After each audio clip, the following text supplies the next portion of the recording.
What's the scariest thing that ever happened to you? I was in high school and still living in my family home in Queensland, Australia. My parents were going away for the weekend and we had just been broken into the previous week, so I was still feeling a little rattled and specifically asked my sister to make sure she slept at ours that weekend. Of course, I get a text from her at about 11 p.m. on Saturday night saying she was going to be staying at her friend's, so I put myself to bed feeling a little creeped out and half expecting someone to break through the door at any minute. It takes me ages to get to sleep, but I must have dozed off. The next thing I know, I'm waking up to an intensely loud noise. It takes me a few moments to register that it's music and that it's our stereo blasting at full volume at about 3 a.m. Knowing I'm home by myself, I can't figure out why it's on. I know my sister wouldn't come home and turn the stereo on, so I start to panic thinking someone has broken in and turned the stereo on to freak me out. I desperately grope around my bed in the darkness trying to find my phone, and then realize that for the first time in my life, I didn't take my mobile into the bedroom with me that night, and I can picture it sitting on the kitchen bench where I left it. I must have had a hit of adrenaline at this point because for some unknown reason I decide to just go for it. I throw my door open and scream my sister's name, hoping that either she will answer me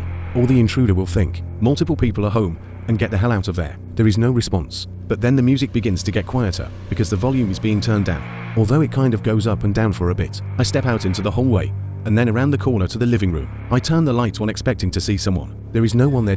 I start to take a few steps into the living room and think about whether to run to the bathroom to lock myself in or make a dash down the stairs past the kitchen to grab my mobile and get the hell out of there. I'm about to make a run for it when I hear the stereo volume decreasing down to a very low volume, and I force myself to glance over in the corner at it. I have to look twice at what I see, thinking I was imagining things. A gecko had dropped from the ceiling and landed on the stereo, turning it on with the impact of landing. The buttons for volume and on top were positioned on top, and the gecko had been running over the stereo, probably startled by the noise, hence why the volume had been turning up and down. I think it took me about an hour to calm down after that, and I went through every room in the house before I could force myself to sleep at about 5 a.m. To this day, I have never gone to sleep without someone in my house.